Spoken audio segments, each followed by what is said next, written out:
Olá, bem-vindo ao canal Olhar Livros e HQs. Eu sou Ana, psicóloga. Dando continuidade a quadrinhos emocionantes, eu vou mostrar novamente dois, só que um é mangá.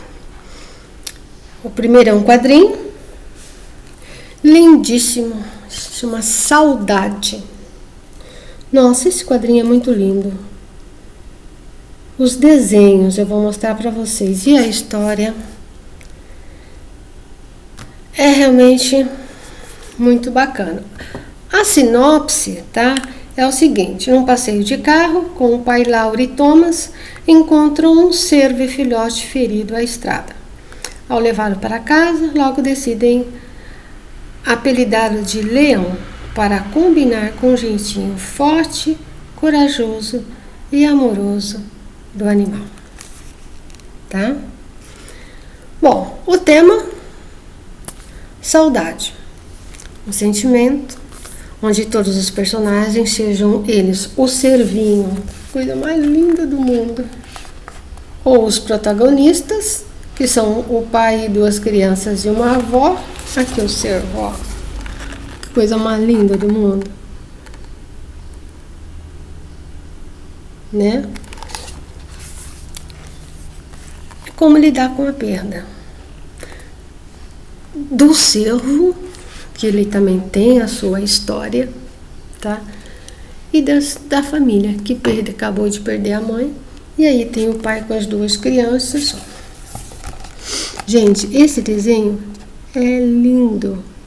A história, o desenho, as cores, é deslumbrante, tá?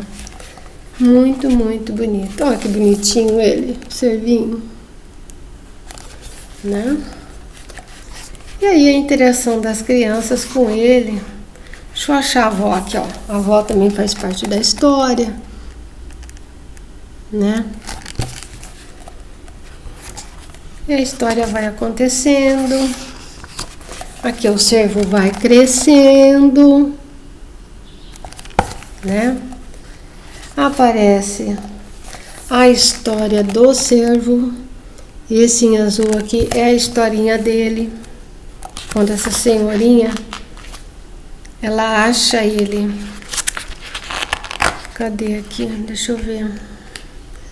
Quando ela acha ele.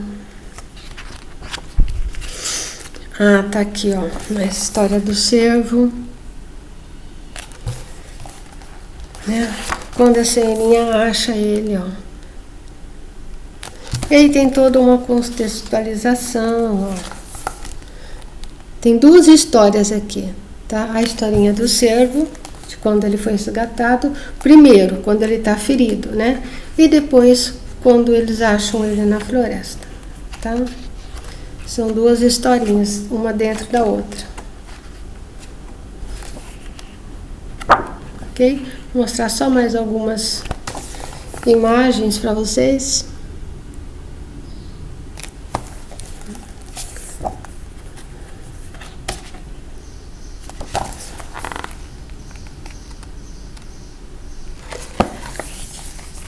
Bom, deixa eu ver se tem alguma coisa aqui. E é isso, né? A história de um cervinho, de toda a questão da saudade, de como se lidar de uma forma saudável, né? É uma história de, assim, de emocionar. Para criança, para adulto, para jovem, para qualquer idade. A história é muito bonita e, como vocês viram, as ilustrações são magníficas. Pelo menos no meu ponto de vista, eu adoro, tá? Então, esse é mais uma recomendação. Ok? Bom, e o próximo é um mangá. Assim, eu tenho poucos mangás porque eu gosto de mangás com histórias únicas. Eu não gosto daqueles mangás que tem 20 volumes.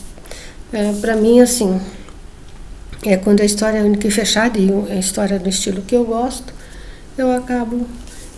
Esse aqui é Confins de um Sonho, da Pipoca Nankin, é do Yumi Sudo. É japonês, tá, pessoal? aquele estilo que você lê de trás para frente e tal, e é preto e branco. Mangá, são raros os mangás, né? Que são coloridos, tá? A maioria é preto e branco mesmo, tá? Mas o que é, né? Aí eu vou ler para vocês aqui, ó. Lá vem com essa, chama de capa, né? Deixa eu até tirar para manusear que é melhor sem a capa. Tem a capa, né? Mas aqui, ó, é o do livro, né? A capa do livro. E o que ele fala aqui, deixa eu pegar meu óculos, senão não enxergo não. Fala aqui, ó. Kyoko Ito e Mitsu Sona são duas velhas amigas que aos 85 anos se reencontram para colocar a conversa em dia. Elas logo começam a pensar no rumo que teriam tomado caso tivessem se apaixonado uma pela outra em uma época que não tivesse o relacionamento entre mulheres como um tabu e o casamento com um homem como o único destino social aceito de uma mulher. Elas estavam numa época, né, em que não se admitia, não só no Japão, né, mas em muitos lugares, esse relacionamento entre mulheres. Elas se conheceram jovens, ainda no colégio, né, se apaixonaram, só que as duas tinham um contexto de famílias muito tradicionais, né, e assim, impensável naquele momento a elas, sendo tão jovens, né, sair daquele padrão, sair daquela determinação que a sociedade japonesa colocava. Então, assim, aí quando elas se encontram já com os 85 anos, elas vão relembrar aí o que é que aconteceu, né? Como que foi a história delas, como foi o desenrolar dessa história, o caminho que uma tomou, o caminho que outra tomou, tá? Me chamou uma questão, assim, não é uma história assim, é aquela história, claro, que todo mundo, entre aspas, né, já se conhece muito, né, de duas pessoas não poderem, né, no caso aqui duas mulheres não poderem ficar junto frente a um patrão, né, um patriarcal aí totalmente forte e muitas vezes insuperável, né? Mas o que me chamou a atenção é que, ó, essa de cabelinho curto é Mitsu, essa de cabelinho longo é a Kyoko. Uma coisa me chamou a atenção, elas se conhecem e tal, elas vão vendo que, né, que elas estão uma gostando da outra, elas vão vendo a impossibilidade delas ficarem juntas e aqui, só que tem o seguinte antes, tá? A Mitsu, tá, logo assim, nas primeiras páginas, na metade, um pouco menos da metade do mangá, ela é introspectiva e contida, tá? A Mitsu é essa de cabelinho curto. A Kyoko, ela é extrovertida e falante. Tanto que na época, quem estava comprometida, né, para casar, tá, era a Kiyamitsu. Ela já tinha um pretendente, já estava certo aí o noivo do casamento. Só que antes disso, tá, a Kyoko, tá, que é essa de cabelo, que era extrovertida, que era falante, não sei o quê, ela sugere que elas... Agora, eu vou dar um spoiler. Então, assim, quem não quiser ouvir, volta depois, tá? Tá avisado? A Kyoko sugere que as duas se matem. Elas combinam tudo, muito frio no Japão, tomam um medicamento ali para dormir e tal, elas, né, querem morrer as duas ali no frio, numa floresta ali e tal. Só que elas não conseguem, elas se arrependem, né, e voltam tal. Aí nesse caso aqui, uma pede, por causa do frio, né, uma pede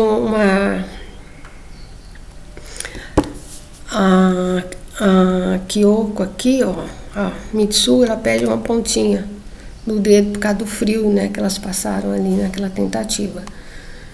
E voltam para casa, tá? As duas. Só que a partir desse episódio muda.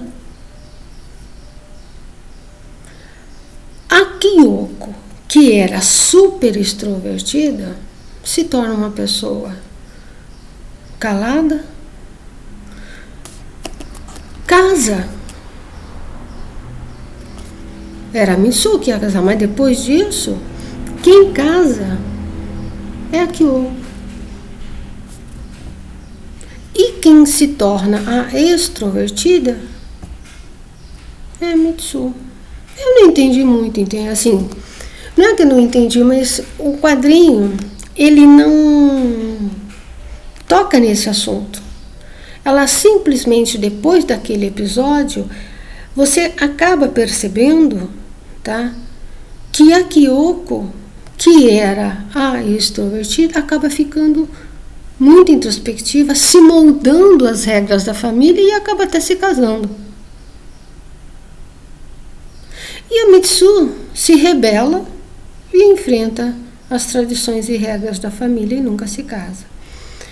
Assim, eu fiquei um pouco incomodada com essa questão de o que levou uma mudança tão drástica assim, que é como se fosse uma mudança de personalidade. Quer dizer, o ato delas, que significa, mas não é dito, porque se não tem como você, eles não dão nenhuma pista de o que pode ter passado na cabeça delas. É claro que fica na Kyoko a ideia da culpa, porque foi ela quem incentivou, foi ela que deu a ideia delas fazerem esse ato. Mas é só isso. Não se toca. Então, assim, eu achei estranho, né? Eu achei assim que... não sei. Se vocês lerem, aí depois vocês podem deixar um comentário.